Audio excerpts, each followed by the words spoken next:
Tangail medical college হাসপাতালে নারী চিকিৎসকদের ওয়াশরুমে গোপন ক্যামেরা স্থাপনের অভিযোগে এক ইন্টার্ন চিকিৎসককে আটক করেছে পুলিশ। ঘটনাটি জানাজানি হওয়ার পর হাসপাতাল জুড়ে তীব্র উদ্বেগ ও ক্ষোভের সৃষ্টি হয়েছে।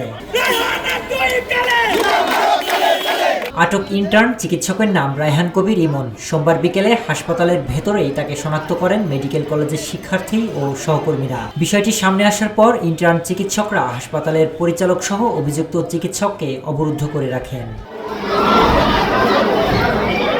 পরিস্থিতি উত্তপ্ত হয়ে উঠলে খবর পেয়ে ঘটনাস্থলে উপস্থিত হন নির্বাহী ম্যাজিস্ট্রেট, পুলিশ, ডিবি পুলিশ এবং সেনাবাহিনীর সদস্যরা। এক পর্যায়ে ইন্টার্ন চিকিৎসকদের আন্দোলনের মুখে পুলিশ অভিযুক্ত ব্যক্তিকে হেফাজতে নেয় এবং পরবর্তীতে তাকে ডিবি কার্যালয়ে নেওয়া হয়। জানা গেছে, এই ঘটনায় এখন পর্যন্ত কোনো মামলা দায়ের হয়নি। বিষয়টি তদন্তাধীন এবং আইনগত প্রক্রিয়া চলমান রয়েছে। এই ঘটনায় হাসপাতালের চিকিৎসক ও কর্মীরা নারী চিকিৎসকদের নিরাপত্তা ও ব্যক্তিগত গোপনীয়তা নিশ্চিত করার দাবি জানিয়েছেন। একই সঙ্গে ঘটনার সুষ্ঠু তদন্ত ও দোষীদের বিরুদ্ধে দৃষ্টান্তমূলক শাস্তির আহ্বান জানিয়েছেন।